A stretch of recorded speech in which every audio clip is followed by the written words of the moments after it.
بسم اللہ الرحمن الرحیم۔ آج کے اس سیشن میں ہم یہ سمجھنے کی کوشش کریں گے کہ پاکستان میں جو برے حالات ہیں جن کو ہم زوال کہتے ہیں، اس کی سب سے بڑی وجہ کیا ہے۔ اس کی سمجھنے کے لیے ہمیں سب سے پہلے پاکستانی معاشرے کی عمارت کو کھودنا پڑے گا تاکہ ہم دیکھ سکیں اس کی بنیادوں میں کیا ہے۔ اگر ہم معاشرے کی بنیادی ستونوں کو دیکھیں تو ان میں سے ایک ستون ہے جس کو ہم کہتے ہیں سرمایہ دارانہ نظام۔ ہم جس معاشرے میں رہ رہے ہیں یہاں پر ایک غالب نظام ہے جو سرمایہ دارانہ نظام کہلاتا ہے، یعنی ایک ایسا نظام جس کو سرمایہ تحریک دیتا ہے، یعنی منافع تحریک دیتا ہے، یا آپ کہہ سکتے ہیں فائدہ تحریک دیتا ہے۔ اس میں رہنے والے لوگ یا اس نظام کے اندر رہنے والے لوگ جو بھی کام کرتے ہیں وہ اس بنیاد پر کرتے ہیں کہ ان کو اس کا کیا فائدہ ہوگا۔ مزدور تب مزدوری کرتا ہے جب اس کو لگتا ہے کہ اس کا مجھے کیا فائدہ ہے۔ استاد تب پڑھاتا ہے جب اس کو لگتا ہے مجھے اس کا کیا فائدہ ہے۔ لہٰذا پورے کام یا پورے معاشرے کی جو حرکت ہے اس کے پیچھے منافع ہوتا ہے، اور ایک لحاظ سے یہ منافع ہی حکم دیتا ہے کہ ہم نے کیا کرنا ہے۔ یہ بنیادی رشتے ہوں، تعلیم ہو، ثقافت ہو، فیصلے ہوں یا کوئی کاروبار ہو، ہر جگہ پر ہمیں یہی یہی حکم ملتا ہے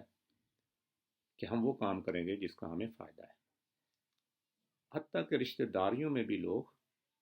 اپنے فائدے کو سب سے پہلے رکھتے ہیں۔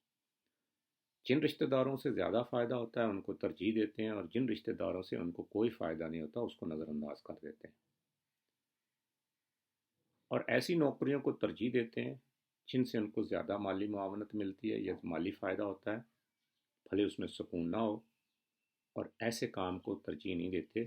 خواہ اس کو سکون ہو جس میں ان کو مالی فائدہ کام ہوتا ہے۔ اب ظاہر ہے جب ایک معاشرے کی پوری حرکت کی بنیاد دولت پر، فائدے پر یا پیسے پر ہوگی تو لوگ وہ کام کریں گے جس سے ان کو زیادہ فائدہ ہوگا، کیونکہ وہ ان کی زیادہ حرکت کا سبب بنتا ہے۔ وہ فحاشی ہو، وہ لوٹ مار ہو، وہ رشوت ہو، وہ ملاوٹ ہو، وہ کوئی بھی چیز ہو، ہر وہ کام وہ کریں گے جس سے ان کو زیادہ سے زیادہ فائدہ۔ حتیٰ کہ محبت جیسے رشتوں میں بھی انسان کو جو چیز تحریک دے گی وہ فائدہ ہوگا۔ وہ ایسے لوگوں سے محبت کرنے کو ترجیح دیں گے جن سے ان کو لگے گا کہ یہ میرے لیے زیادہ فائدہ مند ہے یا سود مند ہے، اور جیسے ان کو لگے گا کہ ایک اور محبت سے اس کو زیادہ فائدہ ہے تو پہلی محبت کو وہ چھوڑ دے گا۔ بات یہیں پر ختم نہیں ہوتی، لوگ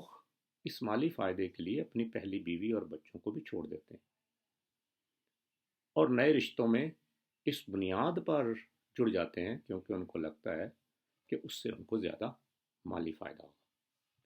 اب جب پورے معاشرے کی گاڑی اس بنیاد پر چلتی ہے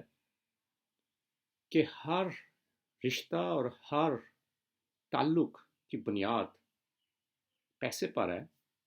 تو پھر وہاں پر حلال اور حرام کی تمیز ختم ہو جاتی ہے، اور وہ باریک سی لائن جس پر لوگ اپنا ایمانداری سے کام کرتے ہیں وہ ایسا کام نہیں کر سکتے۔ وہ ایسے کام کریں گے جس میں ان کو زیادہ سے زیادہ دولت ملے گی، اور بدقسمتی سے پورے معاشرے میں یہ بات سرایت کر چکی ہے کہ ہم وہ کام کریں جس سے ہمیں مالی فائدہ زیادہ ہوگا۔ آپ کسی دوست سے مل کے دیکھیے تو ایک طرز کلام ہے، مینو ہے دنل کی فائدہ۔ حتیٰ کہ بچوں کو تعلیم ایسی دی جاتی ہے جس کے بارے میں ہمارا خیال ہے کہ یہ ڈگری زیادہ فائدہ مند ہے۔ لوگ بڑے اسکولوں میں اس بنیاد پر اپنے بچوں کو داخل کراتے ہیں کہ اس کے تعلقات بنیں گے، جہاں پر بڑے امیر لوگوں کے، مالدار لوگوں کے بچے پڑھتے ہیں، وہاں پر تعلیم ہے یا نہیں یہ سوال سیکنڈری ہے۔ حتیٰ کہ کالجوں اور یونیورسٹیوں میں بھی ہم اس بنیاد پر اپنے بچوں کو داخل کراتے ہیں کیونکہ اس کا بچے کو زیادہ فائدہ ہوگا۔ سپورٹس بھی وہ بچے کرتے ہیں جس میں سے ہمیں لگتا ہے کہ بچے کی وہ اسکل ہے یا نہیں، مگر اس میں اس کو فائدہ زیادہ ہوگا۔ فیشن بھی ایسے کیے جاتے ہیں، حتیٰ کہ ڈرامے، ہمارا کلچر، ہماری ثقافت، سوشل میڈیا، ملٹی میڈیا، ہر چیز کا میڈیا جو ہے اس کا تعین بھی اسی بنیاد پر ہم لوگ کرتے ہیں کہ ہمیں کیا فائدہ ہوگا۔ حتیٰ کہ ہم وہ فصلیں اگاتے ہیں جو فصلیں ضرورت کی بنیاد کی بجائے، جس کو ہم کہتے ہیں کیش کراپس، زیادہ اگائے جاتے ہیں، یعنی منافع بخش فصلوں کو زیادہ ترجیح دیتے ہیں، اور جو ہماری بنیادی ضروریات والی فصلیں ہیں وہ نہیں اگاتے۔ ہم نے اپنی پوری زمین کو، جو اللہ تعالیٰ نے ہمیں نعمت عطا کی تھی، جو ہمیں غلہ اگلتی تھی، سونا اگلتی تھی، دھرتی میری سونا اگلے، ہم نے اس زمین کو کنکریٹ میں بدل دیا، کیونکہ ہمارا یہ خیال ہے کہ اس سے ہمیں زیادہ فائدہ ہوگا۔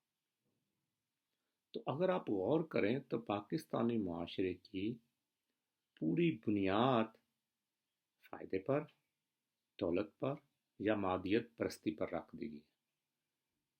اور اسی لیے ہمیں سمجھ نہیں آ رہی کہ ہم جائیں کہاں، کیونکہ نہ تو ہمارے کنٹرول میں مہنگائی ہے، نہ ہمارے کنٹرول میں اپنی اخلاقی اقدار ہے، نہ ہمارے کنٹرول میں اپنا ملک ہے، نہ ہمارے کنٹرول میں اپنا گھر ہے،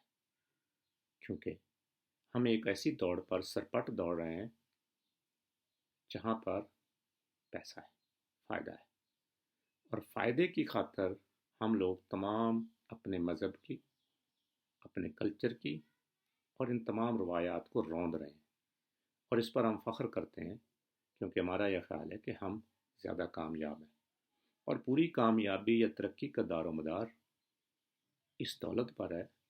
جس کے بارے میں کہا گیا تھا کہ ایک ہرس، انسان کی آنکھ کی جو ہرس ہے وہ کبھی ختم نہیں ہوتی، یہ ایک فوارے کی طرح ہے، اس کو خزانے کی ایک وادی دے دو تو یہ دوسرے خزانے کی وادی کی خواہش کرتی ہے، دوسری دے دو تو تیسری کی، تیسری دے دو تو چوتھی کی۔ اس فوارے کی جو آخری خواہشات ہیں وہ صرف مٹی ہی دفن کرتی ہے، مٹی ہی پورا کرتی ہے۔ یہ کوئی نئی بات نہیں ہے، پچھلی 2 صدیوں میں اسی سرمایہ دارانہ نظام سے تنگ آ کے مزدوروں اور کسانوں نے بڑی بڑی سلطنتوں کے تختے الٹ دیے اور انقلاب لے کے آیا، اور انہوں نے پورے معاشرے بدل دیے، مگر بدقسمتی سے وہ لوگ کامیاب نہ ہو سکے، اور ایک بار پھر سرمایہ دارانہ نظام پوری دنیا میں غالب ہے، اور بڑی بڑی کمپنیاں اور بڑے بڑے ادارے دولت سمیٹنے کی خاطر عام لوگوں کو اس حد تک ذلت اور خواری کی دلدل میں دھکیلتے جا رہے ہیں جس میں سے وہ سمجھ نہیں پا رہے کہ ہم کریں کیا۔ اگلے سیشن میں اس پر بات کروں گا کہ وہ انقلاب لانے والے کون لوگ تھے جنہوں نے اس سرمایہ دارانہ نظام کا تختہ الٹ دیا، اور پھر کیا ہوا۔ اگلا سیشن ضرور دیکھیے، شکریہ۔